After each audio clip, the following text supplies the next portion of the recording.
नमस्कार। आप सबका फिर एक बार आपके अपने YouTube चैनल पे स्वागत है। आज कौन से विषय पे मैं बात करने जा रहा हूं? 2 दिन पहले 1 जून 2022 को उत्तर प्रदेश के मुख्यमंत्री योगी आदित्यनाथ जी ने वहां पे जो भव्य राम मंदिर बन रहा है उसके गर्भगृह के शिलान्यास का उन्होंने कार्यक्रम पूरा किया। गर्भगृह का शिलान्यास करके अब वहां पे श्री भगवान रामचंद्र जी की मूर्ति की स्थापना करने की तैयारी शुरू हो गई है। बहुत खुशी की बात है।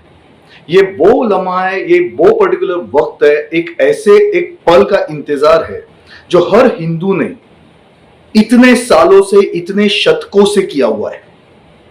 तो अचानक से उस न्यूज पे से मुझे आज वीडियो बनाने की जरूरत क्यों महसूस हुई? उसके पीछे एक कारण है। जब भी राम मंदिर का नाम आता है तो उसके पहले बाबरी मस्जिद डिमोलिशन की बात आती है। बाबरी मस्जिद जो राम मंदिर को गिरा के वहां पे जबरदस्ती बनाई गई थी, उसे गिराया गया था 6 दिसंबर 1992 को। अब अचानक से मुझे यह बात क्यों याद आई? शिलान्यास की बात, गर्भगृह के शिलान्यास की बात और आज का अपना YouTube वीडियो, कनेक्शन क्या है? इसमें कनेक्शन ना राम मंदिर का है, इसमें कनेक्शन ना बाबरी मस्जिद डिमोलिशन का है, इसमें कनेक्शन है एक सो कॉल्ड हिंदुत्ववादी पार्टी का। और वो सो कॉल्ड तथाकथित हिंदुत्ववादी पार्टी है शिवसेना। शिवसेना ने आज तक हिंदुओं को बहुत बेवकूफ बनाया यह बोल के कि वो हिंदुत्ववादी है। इसकी शुरुआत कहां से हुई? इसकी शुरुआत हुई बाबरी मस्जिद डिमोलिशन से, जब स्वर्गीय बाला साहेब ठाकरे जी ने यह कहा था कि अगर मेरे शिवसैनिक इस डिमोलिशन में शामिल थे तो मुझे उन पे फक्र होता है। मैं क्यों इस पर्टिकुलर वर्ड पे इतना एम्फसाइज कर रहा हूं, इतना स्ट्रेस कर रहा हूं कि अगर मेरे शिवसैनिक इस बाबरी मस्जिद डिमोलिशन में शामिल थे तो मैं उन पे फक्र महसूस करता हूं। उन्होंने एक कहा, खुलेआम कहा, और तब से उनकी इमेज बन गई और शिवसेना की इमेज बन गई हिंदुत्ववादी पार्टी की। लेकिन मेरा स्ट्रेस आता है एक वर्ड पे, अगर मेरे शिवसैनिक वहां थे। तो ये अगर की बात क्यों आई, इसके पीछे का राज आज मैं आपको बताता हूं।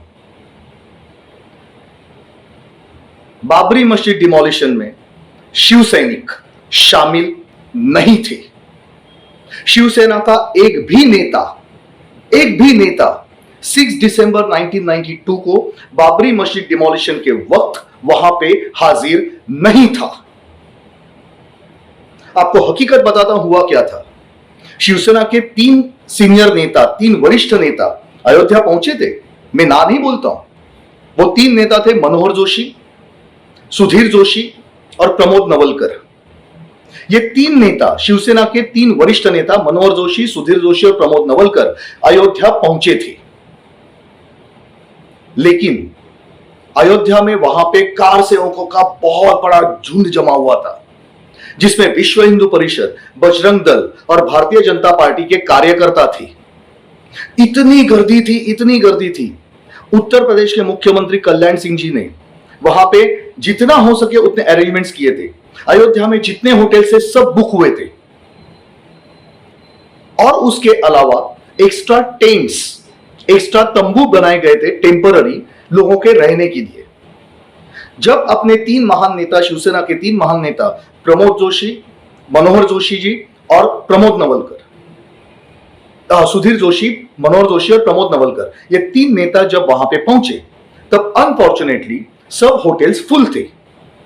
और सब होटल फुल होने की वजह से इन्हें रिक्वेस्ट की गई थी कि आप एक रात उस टेम्पररी टेंट में निकालिए, फिर अगले दिन हम कहीं ना कहीं किसी होटल में आपका प्रबंध कर देंगे, आपकी व्यवस्था कर देंगे। लेकिन कैसे? हिंदुत्व गया भाड़ में। हमारे रहने खाने पीने का इंतजाम पहले होना चाहिए। जब टेम्पररी टेंट में रहने की बात निकली तब इन तीन नेताओं ने मातोश्री पे फोन घुमाया और यह बताया गया कि हमारे रहने के लिए होटल में सुविधा नहीं है। तब उस वक्त शिवसेना के सुप्रीमो बाला साहेब ठाकरे जी ने इनको आज्ञा दी थी कि आप तुरंत वहां से निकल जाइए, ऐसा अपमान हम सहन नहीं करेंगे। और ये तीनों नेता वहां से रातों रात निकल गए थे। कहां? कोलकाता। कब की बात है ये? 4 दिसंबर 1992 की। 4 दिसंबर 1992 को ये तीनों नेता वहां से अयोध्या से निकल के कोलकाता चले गए थे। 6 फरवरी 1992 को जब बाबरी मस्जिद डिमोलिशन हुई तब उस वक्त ये तीनों नेता कोलकाता में, मतलब अयोध्या से 900 किलोमीटर दूर कोलकाता में आराम फरमा रहे थे। तो अब मुझे बताइए, उधर बाबरी मस्जिद डिमोलिशन के टाइम कौन से शिव सैनिक हाजिर थे? आज तक आपने अगर शिवसेना को पूछा रहेगा कि बाबा कौन कौन शिव सैनिक वहां पे थे, उनके नाम बताओ, तो आज तक वो नाम कभी नहीं आए हैं। जब बाबरी मस्जिद डिमोलिशन हुआ तब उस वक्त एक पत्रकार ने बाला साहेब ठाकरे जी को फोन किया था कि क्या यह सच है कि आपके शिव सैनिक इसमें शामिल थे? तो बाला साहेब ठाकरे जी एकदम हड़बड़ा गए। उन्होंने बोला 20 मिनट बाद फोन करो, फिर मैं बताता हूं। और फिर उनका स्टेटमेंट यह था कि अगर मेरे शिव सैनिक उसमें शामिल रहेंगे तो मुझे उन पर फक्र महसूस होता है।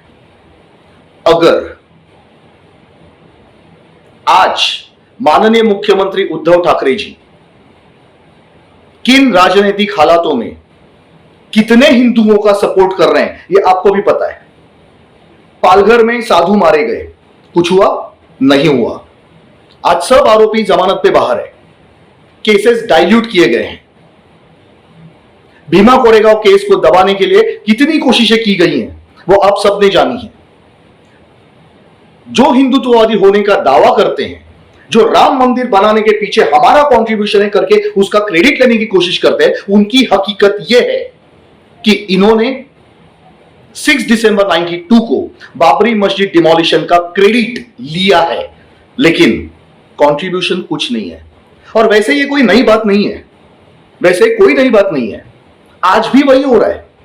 मुंबई में मेट्रो का काम हुआ देवेंद्र फडणवीस जी के कार्यकाल में, तब से काम शुरू हुआ। उद्धव ठाकरे जी सरकार ने क्या किया? तो उल्टा एक काम और डिले किया, मेट्रो की कारशेड तक यहां तक नहीं बनने दी। आज यहां पे जितनी मेट्रो शुरू होनी चाहिए थी नहीं हुई, लेकिन जो कुछ भी शुरू हुई उसका क्रेडिट लेने के लिए कौन आगे भागता है? शिवसेना। क्यों? क्योंकि हमारे कार्यकाल में हमने उद्घाटन किया। भैया उद्घाटन आपने किया, काम किसने किया? एक एग्जांपल दिया मैंने, क्रेडिट चोरी करने में शिवसेना नंबर 1 है।